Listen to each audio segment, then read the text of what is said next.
Amen. Amen. Hey, welcome to the Sunday edition of Thursday Church. For those of you who are joining us remotely through the internet, we are always glad to have you with us. And we're just thankful that you are making the effort to turn whatever space you are currently in into your sanctuary for the next few moments. And we're thankful for that. We are a group of people who gather together with a purpose that is founded on this desire that we have to seek the Lord, this desire that we have to grow in our faith, this desire to be a group who is determined to stay true to the message of Jesus Christ. It's the core of who we are, that in all of our moments, we are staying true to the message of Jesus Christ. And we know, as we embrace this, and we heard this last week in our teaching time, that it's going to cost you something, that it will not always be convenient. And there will be times the crowd's going to call you crazy. And that's okay, because there is nothing more important than staying true to the message of Jesus Christ. And that's who we are. Make no bones about it. We don't hide it. It's who we are. Say that with me. We're staying true to the message of Jesus Christ. And staying true to the message of Jesus Christ means that we are going to honor the Lord in our worship. We're going to honor the Lord in our study time. But this study time isn't the only reason we're here. Our worship is very important. We are very intentional about setting aside time in every service so that we can just worship. And our worship isn't just to allow time to pass so those who are late can dribble in the darkness and nobody knows you're here. That's not what our worship is about. It's not that we're just waiting for the time to get to the message. Our worship has purpose. That season of calling out to God with our voices, I mean, think about it. Where else do you stand together with a group of people and sing? I mean, think about it. It has purpose. And it draws our attention to the Lord.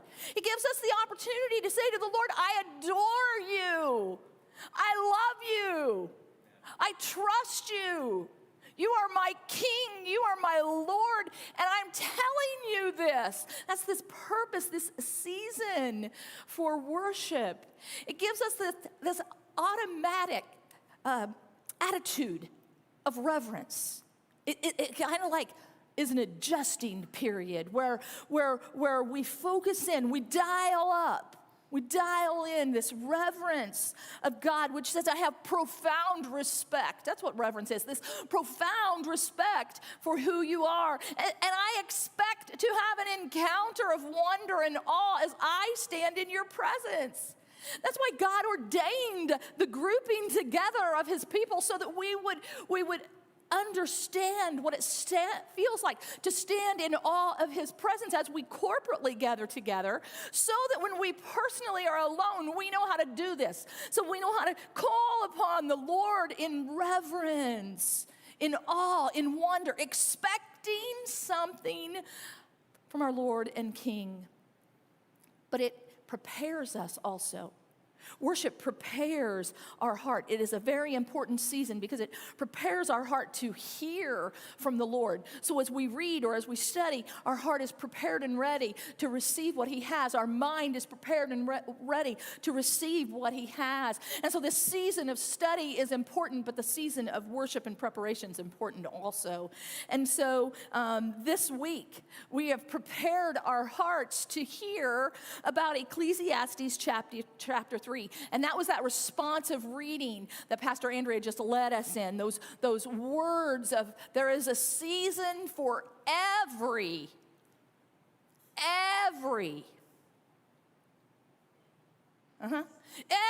activity under the sun. I want you to get that. It's not just a season of our worship. Oh, Lord, you are so awesome. I adore you. I love you. You are phenomenal. You are my God.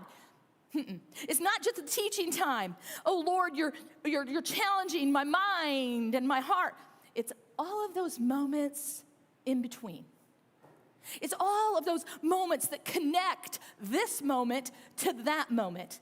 It's that moment when you are walking to your car and someone drives by and shouts something rude to you. You've just been in worship and they shout something rude, so you just shout something back and give them an old howdy doody.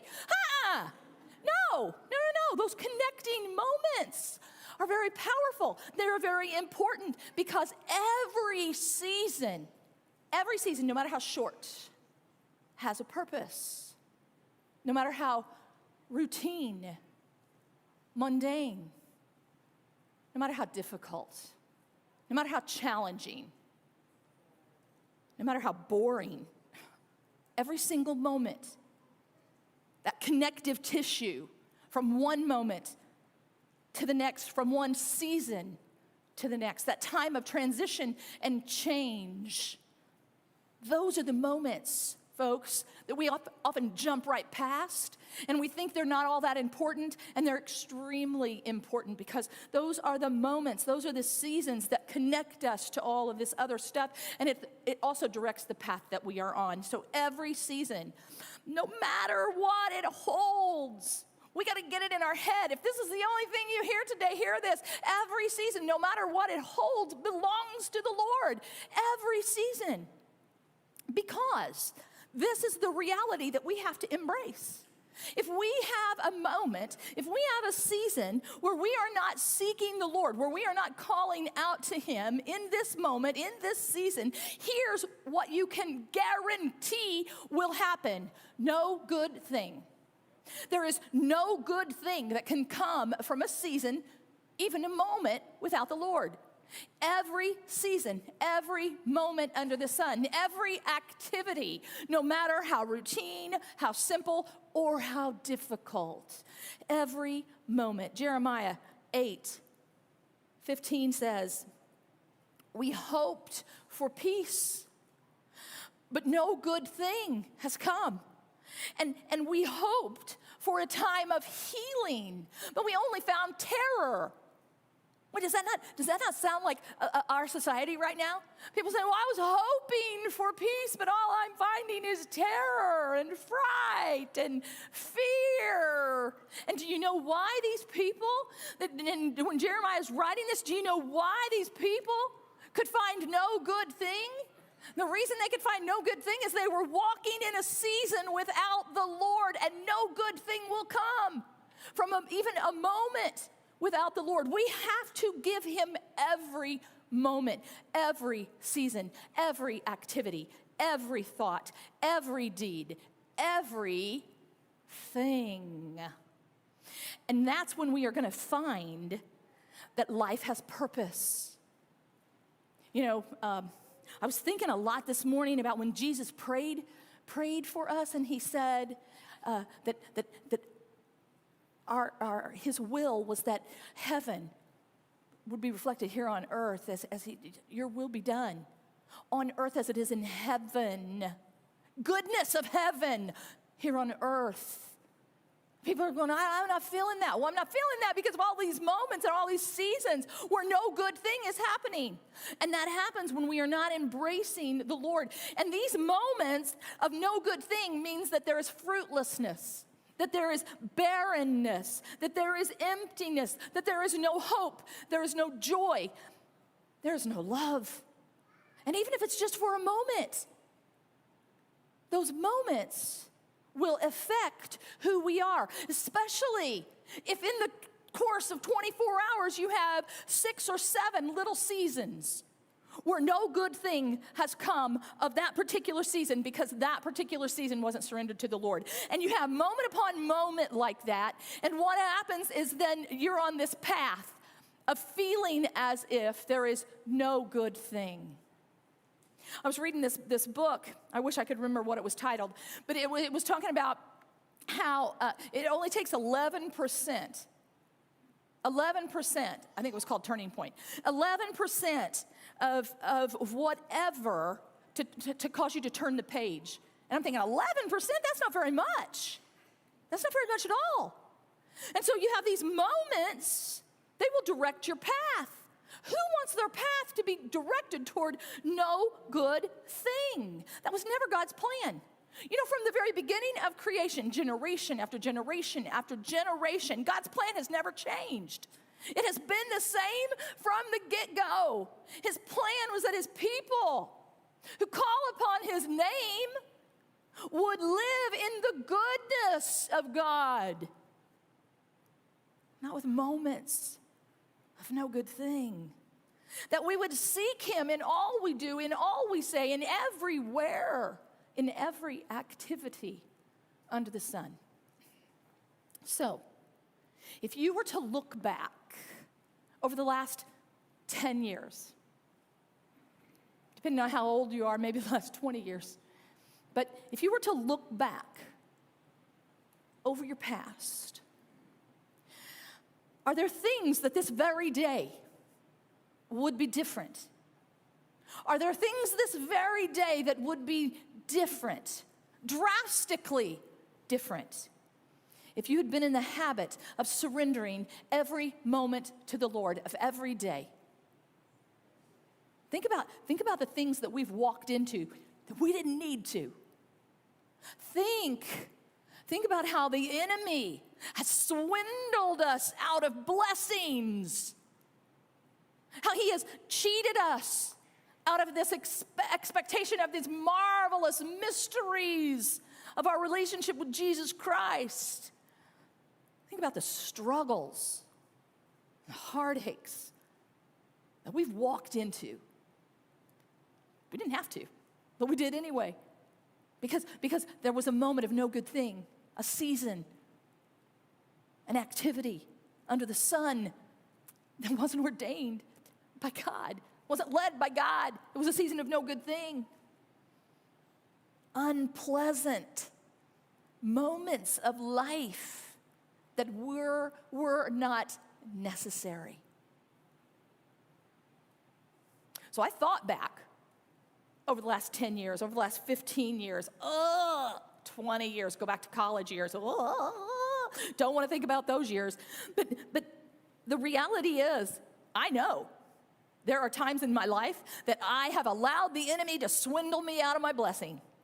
I have just surrendered it by walking in a moment that wasn't ordained by God. I know that there are marvelous mysteries I've missed because of my own actions. And there are things I don't even want to think about. There are things I don't even want to remember because I know there were moments of no good thing. And I'm guessing I'm not alone. I'm not going to ask you to say amen, but I'm guessing, especially by your quietness, you're doing exactly what I was doing. You're thinking about those past 10 years, 20 years, 30 years. And the reason we get cheated, swindled by the enemy is because we don't transition well from one moment to the next. I grew up in church. I was in church on day 8 of my life. I knew better, and yet I still let the enemy swindle me out of blessings from time to time. And we don't transition well. Oh, our worship is phenomenal. But then we leave this space and we go to Walmart and the kids take a dozen eggs and drop them out of the cart and bam! All of a sudden, that moment is no longer a God-ordained moment. And this worship that we had just walked in, now we spew out this ugliness because of a moment of inconvenience. How many times has that happened to us? Maybe your kids didn't throw eggs out of the grocery cart at Walmart. Mine did. And once they found out that they splat, they did it more than once. But God has a purpose. Even in difficult moments of transition and change. I want you to hear that. God has a purpose even in difficult, even in difficult moments of transition and change. Who are we in this moment? Who are we in this season? Are we the same person we were when we stood before God in our worship? Moments of transition and change, they're game changers. A telltale sign to see where your heart is. A telltale sign is to look at your response, to look at how you're feeling. That's going to tell you, is this a God-ordained moment or is this a moment of no good thing? How am I doing in this moment? Are you filled with a calm assurance, even in the face of a storm? Are you filled with a calm assurance or are you filled with anxiety? Are you content or are you discontent? Can't find peace. Can't find hope. Can't seem to settle in. Are you tormented by worry? Does worry own you? Or are you resting in those moments where you don't have an answer and you're trusting that even in this transition that God has got you and you will not surrender that moment to no good thing? Are you listening to that still small voice of the Lord? Or are you letting the enemy speak words of distraction that will bring you to a place of no good thing? See, the enemy has a plan, but the Lord's plan, it is perfect. So let's seek that plan. In 1 Peter 5, 6 through 9, it says, so humble yourself. Humble yourself under the mighty power of God. And at the right time, he will lift you up in honor. So no matter the moment, no matter the season, you humble yourself. You say, Lord God, this is your moment. This is your time. Even though I don't understand, even though it is difficult, even though it is trying, even though it's boring, even though it's trivial, it feels as if it's not that important. Every single moment is important, or God wouldn't have given it to you. Every single moment is important. Verse 7, give all of your worries and all of your cares to God, for he cares about you. He cares about you. Think of all the millions of people on the face of this earth, and he cares about you. That means you got to stay alert, and you got to watch out for your great enemy, the devil, because he's prowling around. He is prowling around like a lion. He is looking for someone to devour. See, he doesn't want to just take a bite out of you. He doesn't want to just leave you lame. He wants to devour you. He wants to consume you. And he knows that if he can get a tiny season, chances are he'll get another one. And then another, and then another, and then another. And before you know, he now is directing the path. He's changed your heart. He's changed your focus. Stand firm against him and be strong in your faith. And remember that your family of believers all over the world, not just your family here in this church, but all over the world, they're going through the exact same thing that you are. They are. The enemy is trying to bring suffering to them. The enemy is trying to call them out. The enemy wants just a moment. That's all. And see, we think if I just give him a moment, it's no big deal, but those moments are so powerful. And that's why the Lord said every activity, every moment under the sun need to be his, no matter the season. You know what you can count on? No matter the season, you can count on the truth that God's going to give you what you need. Even in the face of temptation, he's going to give you what you need so you can stand up underneath it so that it can't own you, that you can say, get behind me, Satan. Get behind me. You cannot lead me. You cannot guide me. You cannot have this little bitty moment. I will not surrender to you. I will not have a moment of no good thing. before the Lord. There's a book written by William Bridges. If you're going through some transition and change, this is an excellent book. You should get this book. It's called Transitions, Making Sense of Life's Changes. And in this book, he talks about if we are going to effectively move through a world filled with change, and this world is filled with change.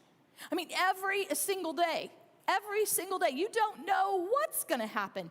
Change and transition are going to come our way. And as we are living through this world where change is the only constant, he said there are these 3 stages that we need to recognize, and they will help us move and transition so that we don't have these moments of no good thing. He didn't use that word, but that's what I interpreted him to say. So he said the first stage is the ending, and then the next is this neutral zone, and then eventually you get to this place of new beginning.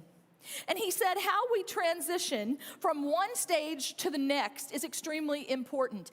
As we move from ending to neutral zone to beginning, he said we have to understand where we're at. We have to understand where God is calling us, what particular season He has placed us in this moment. Are we in the middle of a new beginning? Are we in the middle of an ending? Are we in the middle of a season where we are in this neutral zone? And then he said you have to clearly identify who's navigating that season. Once you know what season you are in, who's navigating in that season? As you are in this period of ending something, do you recognize who's navigating? Who's in charge? Because that makes all the difference in the world. Because if the Lord is not in charge of that moment, no good thing will come from that moment of transition and change. You know, as it comes to living our life for Jesus and encouraging others to join us, often as we talk about somebody embracing Jesus and becoming part of the family of God, we talk about, can anyone tell me what time it is? Because I have forgot my watch. Okay, all right, just don't want to keep you here past your lunchtime. Okay, so here we are. What time did you tell me it was? Oh gosh, I got a long time. Okay, so here we are. Maybe the Lord let me forget my watch this morning. We're talking about living our life for Jesus.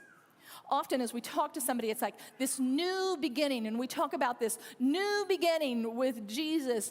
And the reality is that's not where it begins. This walk with Jesus doesn't begin with a new beginning. A walk with Jesus begins at the end. Because what we have to say is, this is going to end in my life.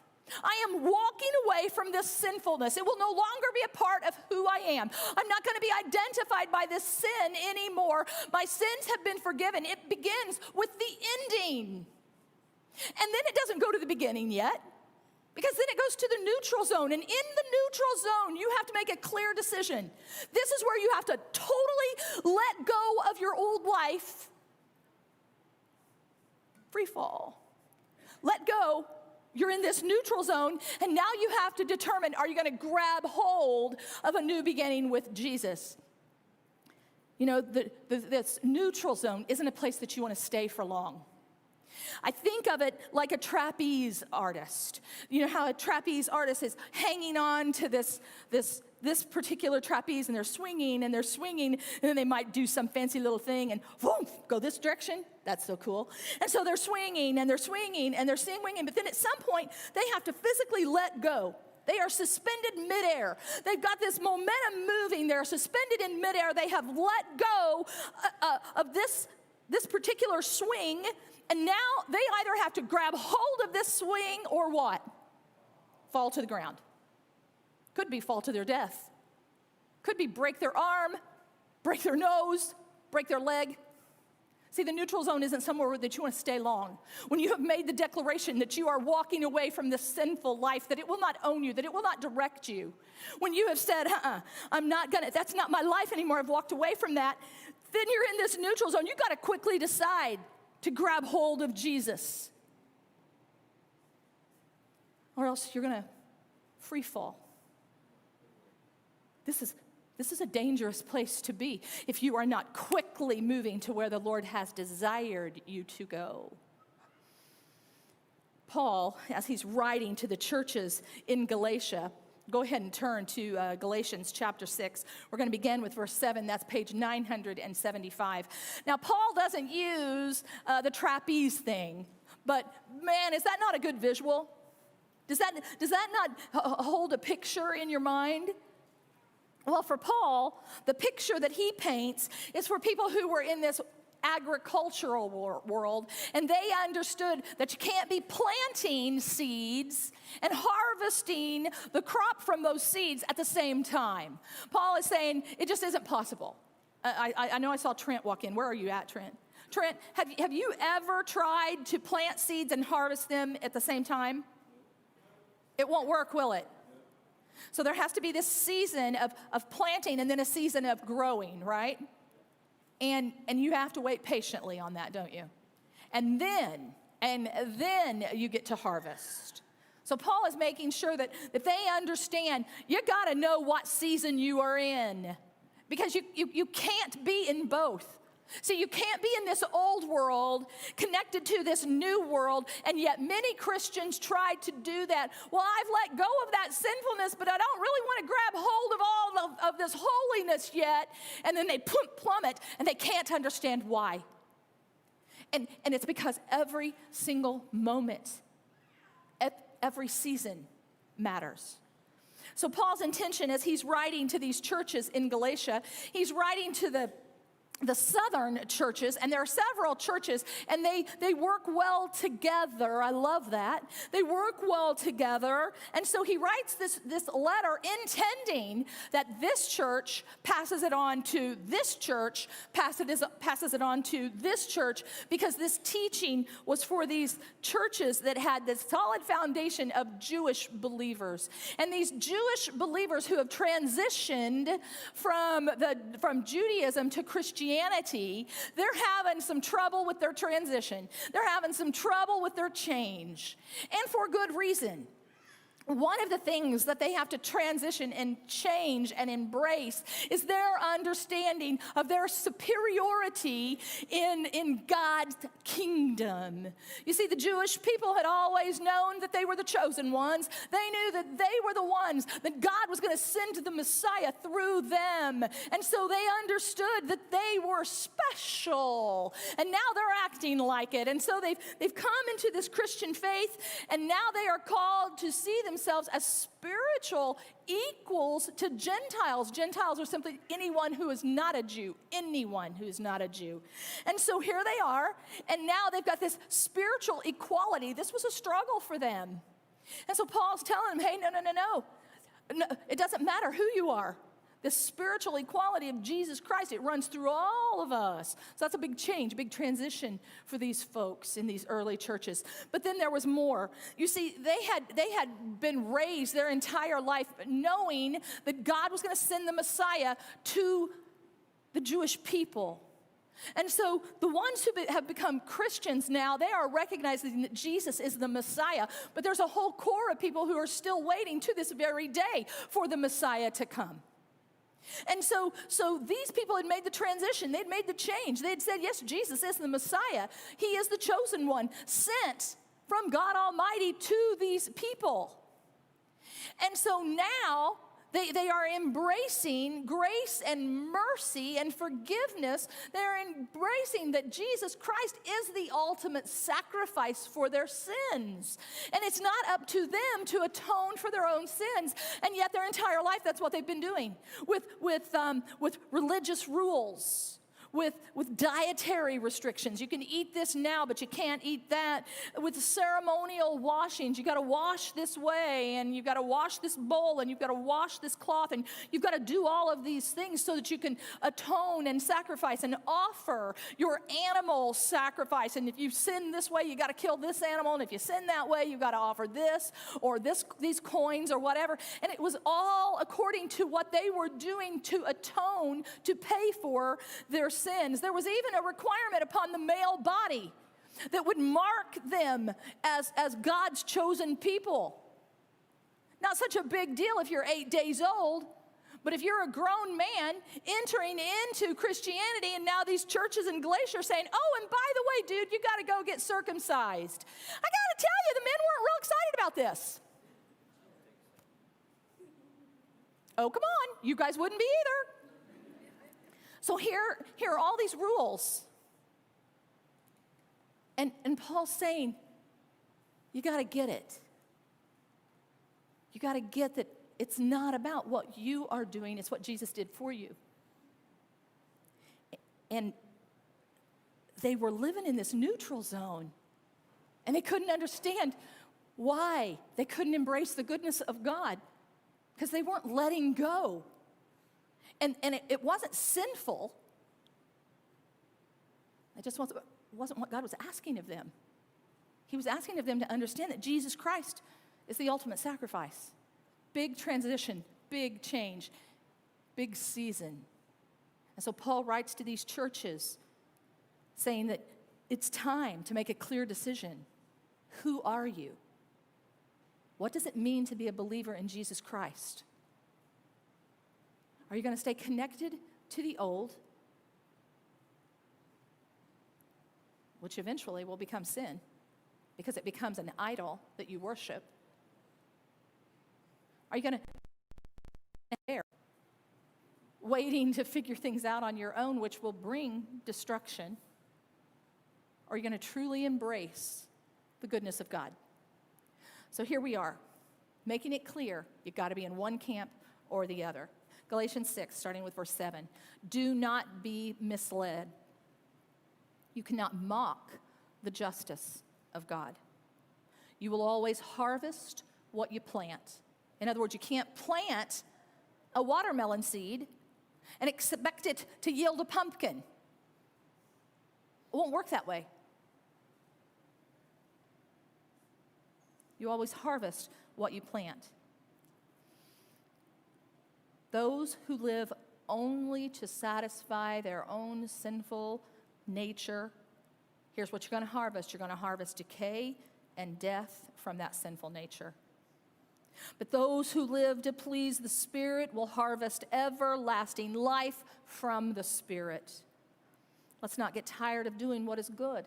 Let's not get tired of recognizing we've got to grab hold of this gift, this free gift of mercy and grace and forgiveness. Let's grab hold. Let's quit trying to do it on our own. Let's grab hold. And at just the right time, we will reap a harvest of blessings. Not a few little blessings, not a little goodness. You're going to have a whole harvest. Think about it. Who wouldn't want a whole harvest of blessing? I do. I want a whole harvest of blessing. I'm greedy that way. I want the Lord's blessings to shine down upon my life, upon the lives of those I love. Don't get tired of doing what is good, because at just the right time, you will reap a harvest of blessing if we don't give up. Therefore, whenever we have the opportunity, we should do good to everyone, especially those who are in the family of faith. In that book that I referenced earlier about this transition and change, William Bridges speaks about the reality that change will always come with pain. That he calls it the pain of the switch. And he says that as you move from one zone to the other, the only way you're going to do that is if you realize that the gain is greater than the pain. That the gain of making the change, the gain of going through the transition, the gain will be greater than the pain of the switch. You know, all through 2020, we have been going through a lot of change and transition as we figure out what it looks like even to just do church. I can't tell you how many people have said, I would love to invite someone to church, but you know, COVID. Yeah, I do. And you know what? God knew. And he realized when he knew. This didn't catch him by surprise. He knew that this was coming. And he has still called us to be his people and to grow his kingdom. He didn't say take a break. So in 2020, who's your one? Who's that person that you've been praying for? Who's that person that you committed to in January, that you were going to offer love and kindness, and eventually you were going to invite them to come join the kingdom of God. You were going to invite them to come to church with you. The Jews who became followers of Jesus, they walked through this end. They said, I have to let go of this. They walked through the neutral zone where they had to make a clear decision, and they had this new beginning, and the church grew, and it grew in massive numbers, and it grew because they were obedient, because they understood that every season under the sun belonged to the Lord. And the pain of making the switch from the old to the new, they recognized that the gain was greater. It is time for us as Jesus people. It is time for us to develop our testimony, to begin speaking, not to be afraid to tell someone what we walked away from, not to be afraid to say, this ended in my life. This particular behavior ended. This particular way of thinking ended. This particular whatever ended. And I moved into this place where I had to make a decision, the neutral zone. Develop your testimony. Use your words. Use your life. This ended in my life. Don't be afraid to say it. And in this next moment, I made a decision. And this was my decision. My decision was that I would give my life to Jesus Christ. And this is how my life has been blessed because of that. Develop your testimony and begin sharing it with others. And we are called to grow God's kingdom. And whether they show up at our church or whether they show up at someone else's church, whether they join us online, you might say, well, I don't feel comfortable inviting someone right now. Then invite them over to your house and turn on the internet and watch together. Get creative, folks. But we can't just say we're waiting for COVID to pass and then we'll grow the kingdom. God has given us this moment in time, and he says, I don't want this moment to be a moment of no good thing. I want this to be a moment of good things. So let's use it. Let's develop our testimony. Let's not be ashamed to say, I've walked away from this. In this moment, I made a decision, and this is where I am. Amen? So will you pray? Will you love? And will you live your life to share Jesus with others? It comes down to that. Will you pray? Will you love? And will you live a life filled with Jesus? Take your seat reminder home. Put it somewhere that you're going to see it often. No matter what the season, it needs to be surrendered to the Lord. And we need to be using even these moments of transition and change to grow God's kingdom.